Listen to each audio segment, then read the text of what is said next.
Ministério da Saúde confirmou a desistência de 15% dos médicos que se inscreveram no programa Mais Médicos. 15% é um número alto, né? Só que na nossa região, 17 vagas estão abertas, na maioria para Jacareí, São José dos Campos. E aqui a gente tem uma lista, inclusive... 17 desistências, ó. Jacareí e São Isso. José são as que têm a maior quantidade de médicos que desistiram de participar, né? Guaratinguetá tem uma, outras cidades da região, Potim e Ubatuba também tiveram uma desistência. A gente pode ver que as maiores cidades tiveram mais desistências, né? Onde a população precisa de mais atendimento.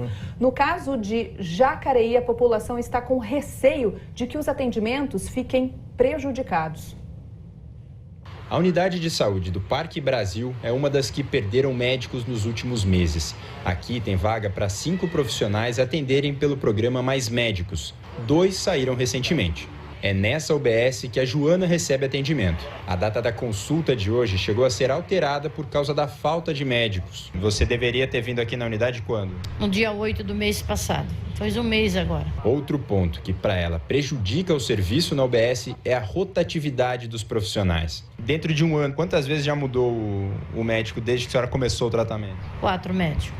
Quando você pega um médico e aquele médico já conhece os exames e o organismo da gente, aí entra outro, confunde tudo. O que acontece na unidade do Parque Brasil também é realidade em outras UBSs da cidade. Até novembro, elas contavam com o trabalho de médicos cubanos. Mas, depois que o governo de Cuba desistiu da parceria com o Brasil, eles deixaram os postos de trabalho. As vagas, então, foram ocupadas por profissionais brasileiros. Jacareí foi a cidade da região que mais recebeu médicos pelo programa. Foram 41 vagas abertas. Só que 7 profissionais acabaram desistindo do cargo. Segundo a Prefeitura de Jacareí, dos 7 médicos que pediram dispensa, 5 disseram que vão fazer residência e os outros 2 pediram desligamento por não se adequarem ao trabalho. A diretora de saúde básica da cidade admitiu que ajustes precisaram ser feitos, mas que os médicos que saíram do programa já foram substituídos por outros, por meio de um credenciamento, que é quando a prefeitura contrata outros profissionais para fazerem as consultas. Não teve grandes prejuízos para o município, frente ao montante que seria desmarcado e remanejado, foi bastante pequeno, né? Esse remanejamento.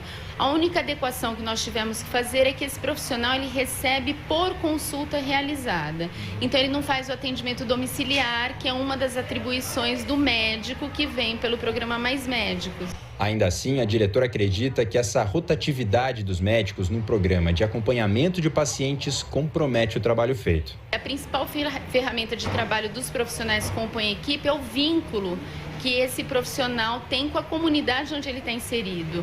Atrapalha porque é um recomeço. Você viu a situação de Jacareí. O Ministério da Saúde informou que está analisando se vai abrir uma nova fase de contratações para repor as vagas no programa Mais Médicos. São José dos Campos é outra cidade da nossa região que também sentiu a desistência dos médicos. Nós vimos aqui, foram 7 desistências, né? E o repórter Arthur Costa continua acompanhando este assunto, só que agora em São José. Arthur, boa tarde.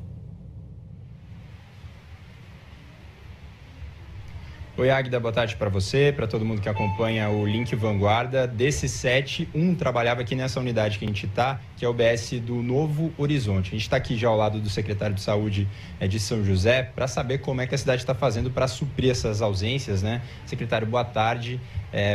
Você estava comentando que o cenário é bem parecido com o Jacareí, né? Muitos saíram para fazer a residência, né? Então saíram numa leva de uma só vez, né? Como fazer para o atendimento não ser prejudicado? Então, a gente teve a primeira surpresa, né, que saiu bastante gente, foi em novembro do ano passado. Rapidamente a gente supriu com médicos do Mais Médicos, né, contratados pelo Ministério da Saúde. E agora, no começo de março, também nós perdemos, aí, como o Jacareí também perdeu, 7 médicos que normalmente vão para a especialização nesse período. A Prefeitura já tem, desde o ano passado, credenciamento de médicos para fazer atendimento na atenção básica. Então, a gente amplia o credenciamento para que a população não sofra. Então, a gente traz médicos credenciados através de uma empresa, pessoa jurídica, que fazem o atendimento em substituição a esses que estavam no Mais Médicos. O trâmite dessa contratação é rápido ou, por ser uma contratação do serviço público, é preciso fazer algum ajuste em termos de calendário de consultas que já estavam agendadas? Houve mudança ou é possível manter as datas? Na estratégia, principalmente, a gente tem uma equipe multidisciplinar, né? Então, não é atendimento só do médico. O enfermeiro, o nutricionista, todos têm suas ações nesse atendimento. A gente faz, às vezes, algum deslocamento de profissional para suprir alguma necessidade maior numa unidade, mas o credenciamento, que é uma forma rápida de fazer, desde que o médico tenha uma pessoa jurídica, entrega a documentação adequada na Secretaria de Saúde, ele já no dia seguinte já pode passar a atender assim que o secretário assine o credenciamento.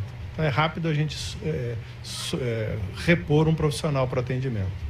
Em termos de orçamento, esse esquema do credenciamento, ele pode ser mantido por um longo prazo ou vocês necessitam de uma reposição por meio do programa Mais Médicos? Não, é importante porque essa cobertura pelo Mais Médicos é entendida como uma meta do Ministério da Saúde. Independente do credenciado estar atendendo da mesma forma, a mesma quantidade, para o Ministério da Saúde ele entende que tem que ter o médico do programa do Mais Médicos para reconhecer como uma cobertura assistencial. Então tem essa importância nessa questão. A outra importância é a fidelização do profissional.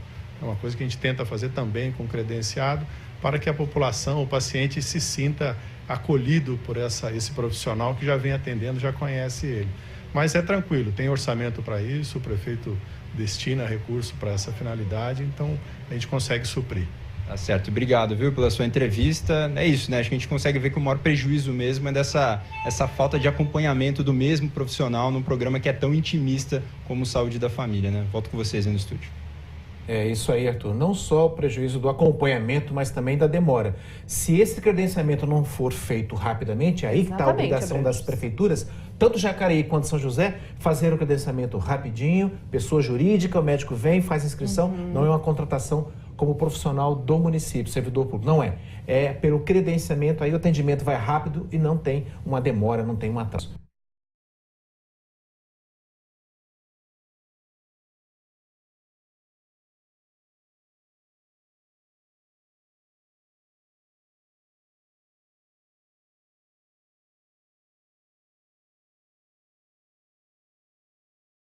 Conversar com a Thalita França em Taubaté. Ô Thalita, teve acidente grave hoje de manhã por aí, né? Pois é, Abranches, infelizmente uma notícia triste que chegou para a nossa redação agora no fim da manhã. Um coletor de material reciclável morreu atropelado por uma moto. Esse acidente foi no bairro Jardim Ana Rosa, onde está o repórter Pedro Melo, que vai trazer todas as informações para a gente. Pedro, a gente ainda está tentando entender o que exatamente aconteceu. Boa tarde. Oi, Thalita, muito boa tarde. Notícia muito triste, né? Esse coletor de material reciclável, inclusive, estava em frente à casa dele, fazendo uma separação do papelão, coisas que ele tinha coletado ao longo dessa manhã, quando ele foi atingido por uma moto. Isso foi por volta das 10 da manhã, aqui na Avenida Fraternidade, bairro Jardim Ana Rosa, como você falou. Esse motociclista...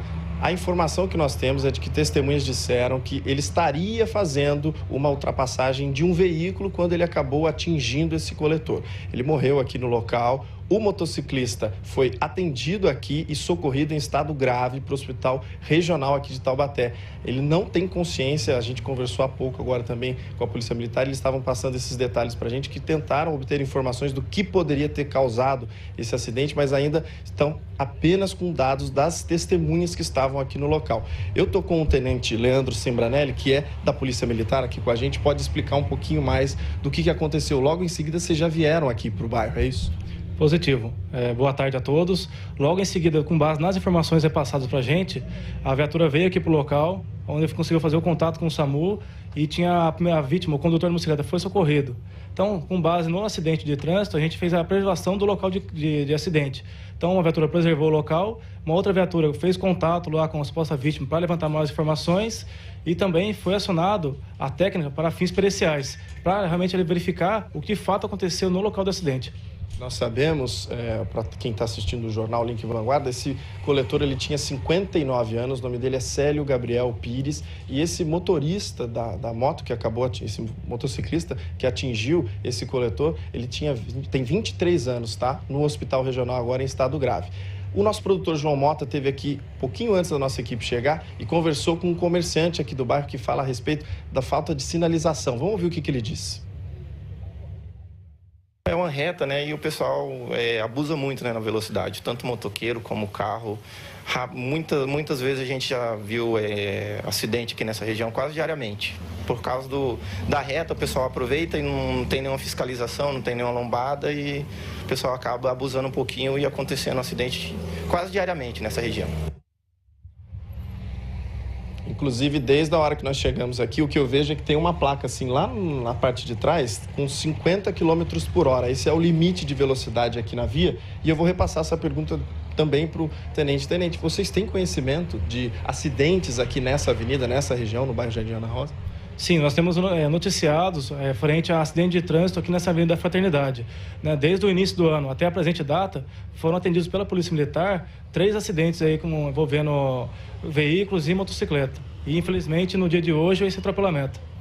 Já inteirando aí um 4º acidente, vocês repassam isso para a Prefeitura, para quem faz a sinalização, inclusive, aqui da via? Sim, toda vez que a Polícia Militar atende um local de acidente e verifica condições aí não adequadas, é feita uma documentação e encaminhada ao órgão competente para demais providências. Certo. Olha, muito obrigado pela sua entrevista.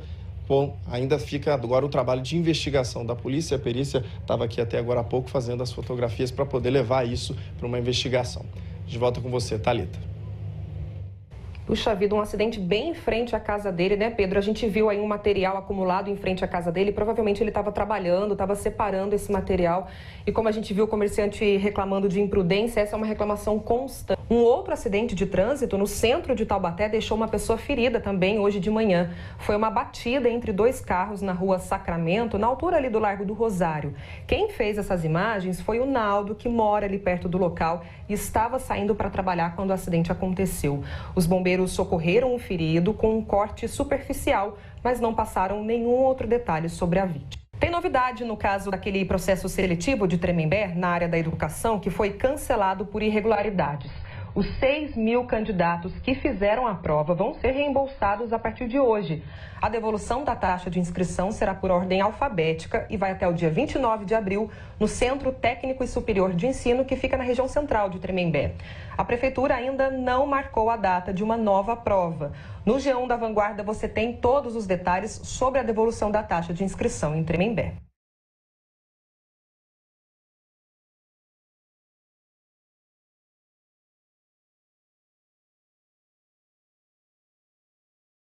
Link Vanguarda. Oferecimento Colina Shopping. A gente se encontra aqui. Temperaturas no litoral estão estáveis hoje, mas nos últimos dias elas ficaram um pouco acima da média e a água do mar, consequentemente, ficou um pouquinho quente. Esse pode ser um fator que atrai a água viva, a água quente do mar mesmo. Em São Sebastião, muitos turistas já viram e sentiram a dor que a água viva causa na pele.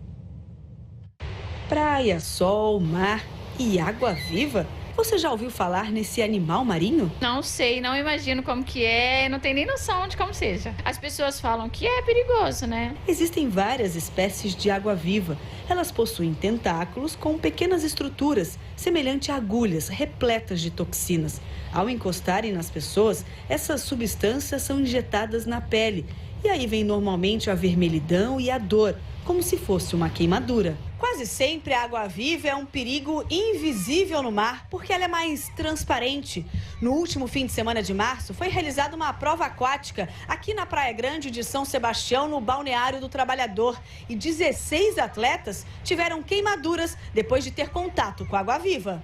Isso é comum, acontece muito mais do que se imagina. Meus netos estiveram aqui o ano passado e se queimaram nela. Passou na perna e ficou um tempão passar lá, coitadinhos. José Carlos também já teve que socorrer o neto aqui na praia depois que uma água-viva encostou no peito do menino. Assustou ele, saiu muito correndo, né? Queria entrar no mar por uns dias depois? Não, assustou. A orientação dos bombeiros é manter a calma e limpar o local. Mas água potável, doce, por exemplo, só piora a situação. A própria água do mar também ajuda.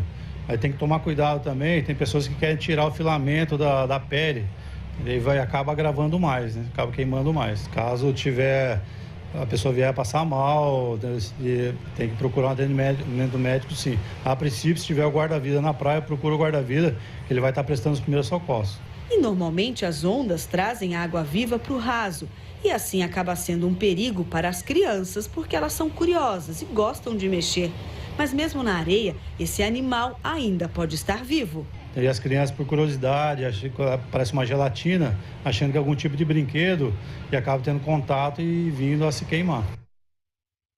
Que situação delicada, né? Eu já vi uma criança com água-viva no corpo, o pai teve que pegar, mas nem o pai sabia como fazer. Então a regra, a sugestão clara ficou aí bem dada pelo guarda-vida. Procura o guarda-vida para um primeiro socorro, a água do mar já pode ajudar a eliminar, mas tem que tomar realmente um cuidado rápido, né? E nada de colocar aquelas receitas caseiras que não adianta, melhor é procurar. Nesse fim de semana, em São José dos Campos, mais de 40 quilos de drogas foram apreendidos. Um homem foi preso em flagrante. A droga estava em uma casa no Jardim Morumbi, que fica na zona sul de São José. Foram apreendidos 37 quilos de cocaína, 5 quilos de crack, quase 2 quilos de maconha e skunk, que é uma variação da maconha. Muitos produtos para produzir e embalar a droga foram encontrados também, além de uma arma com numeração raspada. Aqui sobre o IDEB, o Índice de Desenvolvimento da Educação Básica, ele serve como parâmetro para avaliar a qualidade da educação no Brasil. É isso mesmo. Agora, as 47 escolas de ensino fundamental de São José dos Campos contam com totens que mostram as notas obtidas nessa avaliação. A gente vai entender melhor esse assunto com a repórter Vanessa Vantini. Ô Vanessa, o que mais tem nesses painéis? Interessante, né? Olá, boa tarde, Águida, boa tarde a todos. Sim, super interessante esses painéis, inclusive, viu, Águida? Eles ficam expostos aqui na área externa da escola. A gente está aqui numa escola na zona norte da cidade. Fica bem atrás desse portão onde é o estacionamento. E a ideia realmente é que ele fique bem próximo aqui do portão para que os pais, principalmente, e a comunidade também, tenham acesso a esses dados que são tão importantes. Essa avaliação do IDEB, né, ela é sempre feita no 5º e no 9º ano. Só para a gente ter como exemplo, essa escola atingiu a meta no sentido de estar acima da meta do governo federal e também do governo estadual. Mas tem uma meta municipal, que o 9º ano tem que correr atrás para melhorar. Estou com a secretária de Educação que vai explicar isso. Como que vocês usam, né, esses índices, esses dados? Então, o que é importante para mostrar a informação é onde é que nós, enquanto educação, precisamos estar atingindo a nossa meta e sempre superar as metas. Então, o papel nosso é fazer com que a formação do professor, ela aconteça, para que isso possa ser levado aos nossos alunos e os resultados aparecem, por quê? Porque os alunos estão aprendendo cada vez mais. E o mais importante de tudo isso é mostrar dentro do painel, além dos dados dos alunos, mostrar a interação da família, como a família é importante no trabalho pedagógico, entre parceria entre escola, família e o aluno. E esse é um dado que chama a atenção, que está aqui, né? Exatamente a participação dos pais nas reuniões que tem na escola, que aqui o índice é baixo, né? Não chega nem a 40% nesses 2 anos. É um índice que vocês avaliam como? Os pais têm que participar mais? Isso, e as escolas fazem as reuniões e sempre mostram para os pais como é importante essa parceria entre a escola e a família, porque isso vai resultar de um maior desempenho e de um melhor resultado desse aluno no dia a dia dele, no resultado que ele vai acompanhando por parte da escola. Tá certo, muito obrigada pelas informações. Vou reforçar então, esses painéis estão em todas as escolas municipais de São José dos Campos e agora fica a dica para os pais ficarem sempre de olho nessas notas e conversarem mais com os filhos, né, para tentar aí superar a meta. Esse é sempre o objetivo. É com vocês aí no estúdio. Então, Vanessa, pena que não deu pra gente ver direito. A gente espera que os pais que forem até a escola levar o filho realmente observem o que está aí para poder e se comprometer em ajudar o filho na escola. Quando existe meta, fica muito mais fácil para você conseguir chegar ao próximo passo, né? No 4º dia de buscas ao policial civil de Lorena, que está desaparecido numa região de mata em Piquete. Nós falamos disso aqui no fim de semana. Valtemir Espíndola, de 49 anos, saiu sozinho para pescar na quarta-feira passada. Ele disse que voltaria para casa no dia seguinte, mas isso não aconteceu. A suspeita dos bombeiros é de que o policial esteja perdido em uma área de serra na divisa com Minas Gerais. A família do policial montou um acampamento na mata e também está ajudando nas buscas. Os moradores querem entender algo muito esquisito que aconteceu no bairro Chácaras Nelly. O bairro, que existe há cerca de 30 anos, foi pavimentado agora. Mas uma rua não foi asfaltada, é isso? Estranho, né? Quem explica melhor essa história pra gente é o repórter Lucas Rangel. Lucas, o pessoal da Rua das Camélias deve estar bem chateado, bem bravo com essa situação, né? Boa tarde.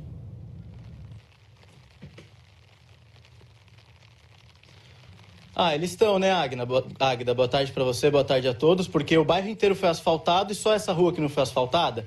E além desse problema, fica sem o asfalto e aí todo dia eles têm alguma preocupação. A gente está com os moradores aqui que já estão há algum tempo, já há anos, esperando por uma solução. A Ana foi quem mandou pra gente a sugestão pelo aplicativo Vanguarda Repórter. Enquanto eu converso com ela, a gente tem imagens aí da situação da Rua das Camélias. Ana, o que vocês estão enfrentando aqui? Problema todo dia com a rua cheio de buraco, agora com a chuva cheio de lama. Não tem como você andar a pé, com o carro também tá impossível, fica até atolado e sem condições. E vocês não entendem o que aconteceu, né? Porque só essa rua não foi asfaltada. Não, eles até colocaram na placa, vocês podem ver nas imagens, o prazo está janeiro de 2019 e a gente está em abril, né? Porque não adianta só prometer, tem que ter atitude de fazer. E aí é esgoto, mato alto? Super, não tem nem condição de fazer calçada, porque como que vai fazer com esse barro todo? Aí é esgoto que transborda, não tem como, sem condição, é uma palhaçada que estão fazendo com a gente. Desde quando isso? Faz anos já, anos. E aí a gente conversou com o pessoal da prefeitura que estava aqui com a gente até agora há pouco. O secretário de obras, o Jorge, ele deu um prazo para a gente de quando a prefeitura vai resolver essa situação. Vamos ouvi-lo aí na entrevista. Estão sendo feitos estudos, né? Se a gente vai contratar a própria empresa para fazer um aditivo e ela executar esse tipo de trabalho, ou se a prefeitura, por conta, irá executar esse trabalho a fim de resolver esse problema. A gente está prevendo isso aí para, no máximo, até agosto, isso está pronto. Aí o asfalto da recuperação aqui da parte de baixo. Perfeito, isso mesmo.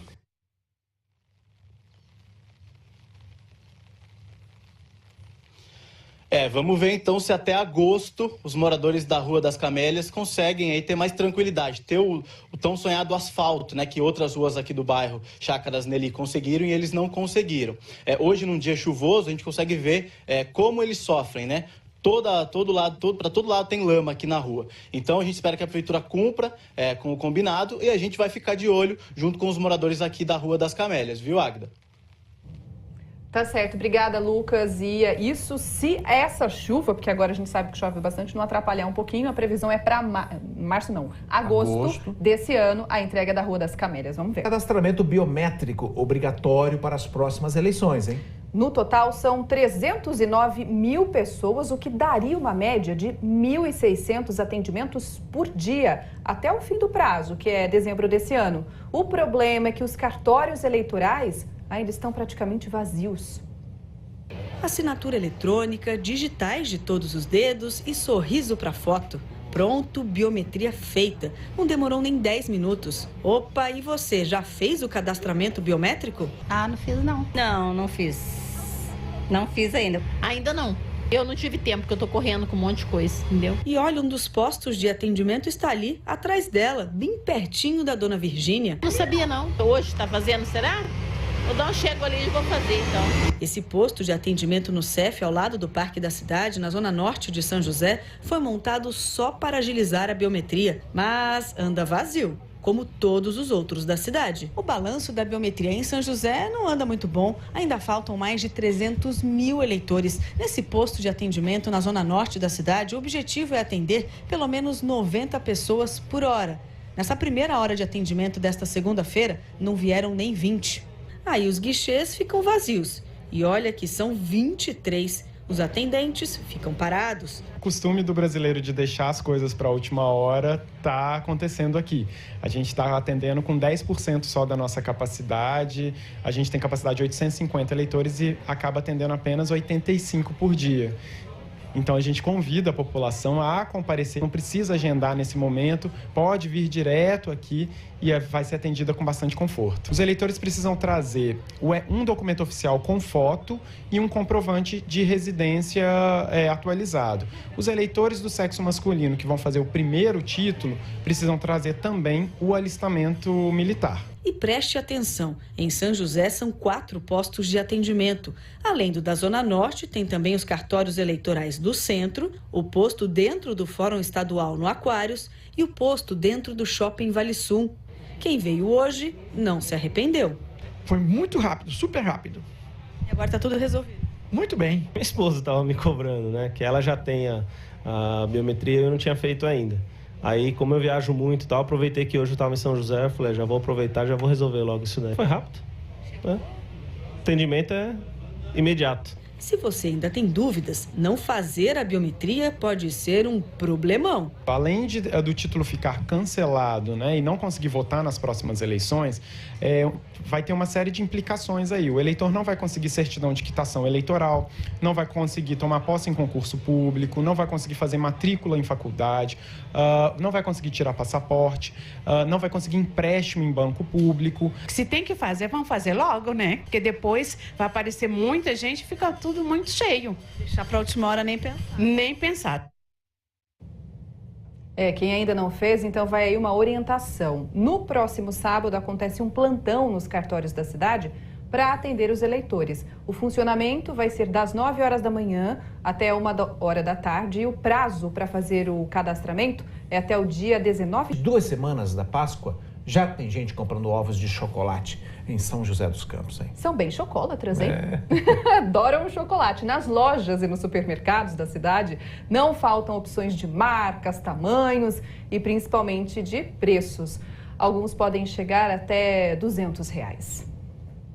Para onde se olha, lá estão eles. Os ovos de chocolate vão ganhando espaço e os olhares de quem passa por esses corredores. Faltam 2 semanas para a Páscoa e muita gente já está fazendo aquela tradicional pesquisa para saber o que vai comprar. E depois de uma olhadinha, a impressão é a mesma de todos os anos. Tá bem salgadinho os preços, né? Tá bem elevado. Tem nada de doce de ovo de Páscoa? Não tem nada de doce. E o pior é saber que, muito provavelmente, essa não será uma compra única. Caro porque é um ovinho de 150 gramas. Na verdade, é mais por causa do brinquedinho, né? Mas a gente sempre acaba comprando um adiantado e deixa o outro principal pro dia da Páscoa. Nesse supermercado, os preços variam entre R$ 8 e R$ 85, dependendo do tamanho e da marca. O gerente da unidade diz que a procura por aqui já tem sido grande. As ilhas, né, desse ano são maiores, né? Estão bem mais completas, né? Todas as marcas estão apostando bem e acredito que a média hoje de 5 a 10% do crescimento das vendas. Uma estratégia para fugir dos mais caros é não levar a criançada junto na hora de escolher. Mas nem sempre dá. A Wilma não escapou dos pedidos da filha. Horror, porque você quer fazer compra, aí você tem que dar atenção a eles. Eles querem uma coisa, querem outra, aí a gente fica louquinha. Agora, se você estiver pensando assim em investir no seu ovo de Páscoa para fazer uma média em casa, quem sabe, você encontra modelos mais elaborados, como esse aqui, ó, com o famoso chocolate rosa. Ele custa R$ 119,90. Achou caro? Pois fique sabendo que esse aqui, ó, é o último da loja. O pessoal começa a pesquisar, vem atrás, para não deixar para a última hora, porque também nos últimos dias, né, já não sobra mais. A loja também tem cestas com mais de um produto, além dos sabores mais tradicionais. E se você achou o ovo de chocolate rosa caro, tem modelo que exige ainda mais do bolso. Esse aí, com recheio de cereja importada, acredite, custa R$ 199. Ele é uma cereja chilena, ele é feito manualmente, então ele demora um tempo para ser feito, 12 dias, para fazer todo aquele bombom gostoso. E é por isso o valor, ele é realmente especial. Papo de vendedora, o preço justifica o sabor. Com certeza, sem dúvida justifica. Meu Deus do céu, tá cara. Que delícia cara essa daí. Nossa, eu compro a cereja do Paraguai mesmo, tá tudo certo. Olha, a gente também conversou nas redes sociais sobre o que o pessoal tem achado dos preços dos ovos e das alternativas para fugir desses valores aí que são altos demais.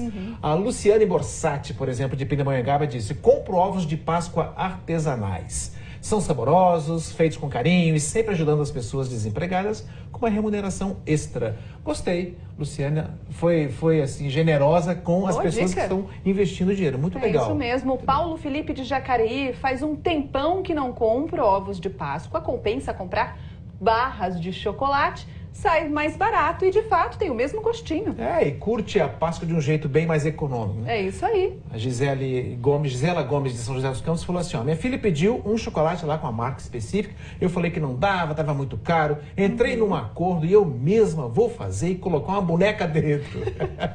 Ela gostou da ideia porque vai ser mais barato. Muito ótimo, legal. Depois só contar como foi essa experiência, né? Se deu certo. Olha, já que a gente está falando de preço, eu vou ser a responsável por dar uma notícia assim desagradável para o bolso dos telespectadores, porque não é só o ovo de chocolate que está mais caro, que está mais salgado esse ano. No geral, a compra do mês também ficou mais cara na região. Pelo terceiro mês seguido, a cesta básica registrou alta. O aumento em março foi de mais de 5%, bem acima da inflação do período, que deve ficar em torno aí de 0,5%. Dos 32 alimentos pesquisados pela Unital, 24 ficaram mais caros. Os que puxaram a alta estão aqui. A gente vai ver o primeiro deles, o mamão Formosa, com quase 43% de aumento. A informação que a gente tem do NUPES é que as temperaturas altas anteciparam o amadurecimento em março, mas teve queda de colheita. A boa notícia é que a expectativa é de queda nos próximos meses, viu, no preço do mamão. Batata também ficou mais caro, quase 30%. Este é o terceiro aumento seguido da batata também. O motivo é a queda da produção, principalmente por causa das chuvas. E ó, o tomate, que também aí sempre figura entre os vilões da cesta básica, quase 29% de aumento em março. Além do mamão, da batata e do tomate, outros alimentos também ficaram mais caros, entre eles couve, banana nanica e feijão carioquinha. Mas alguns alimentos foram na contramão e ficaram mais baratos. O pessoal que gosta de carne vai ficar feliz, ó. Alcatra, redução de 5,62%, contra filé, queda aí de quase 5%, e açúcar também mais barato, 3,15%, segundo o NUPES. E aí, como sempre, vale aquela dica de bater perna, pesquisar preço, não tem muito o que fazer, né? A gente fala sobre o surf, acabou a primeira etapa do Mundial, os surfistas da região não levaram, mas pelo menos o título ficou com o brasileiro. Opa, é isso que notícia, importa, né? Notícia. Gabriel Medina foi eliminado nas quartas de final, a gente tem imagens, ele acabou perdendo para o sul-africano George Smith e terminou a etapa em quinto. Como o Filipinho Toledo já tinha sido eliminado no sábado, na quarta rodada, terminou ali a participação da nossa região, lá na Gold Coast, na Austrália. Coube então ao Ítalo Ferreira, do Rio Grande do Norte, vencer a etapa numa final emocionante, decidida nos minutos finais contra um havaiano. Com o título, Ítalo largou na frente na temporada e vai ser um concorrente de peso, viu, Abranches, dos surfistas da região, por uma vaga na Olimpíada de Tóquio. Só 2 brasileiros vão se classificar, os 2 melhores no ranking desse ano. Por isso que esse ano o surf vai ter um nível, ó, altíssimo. Todo mundo querendo representar o seu país.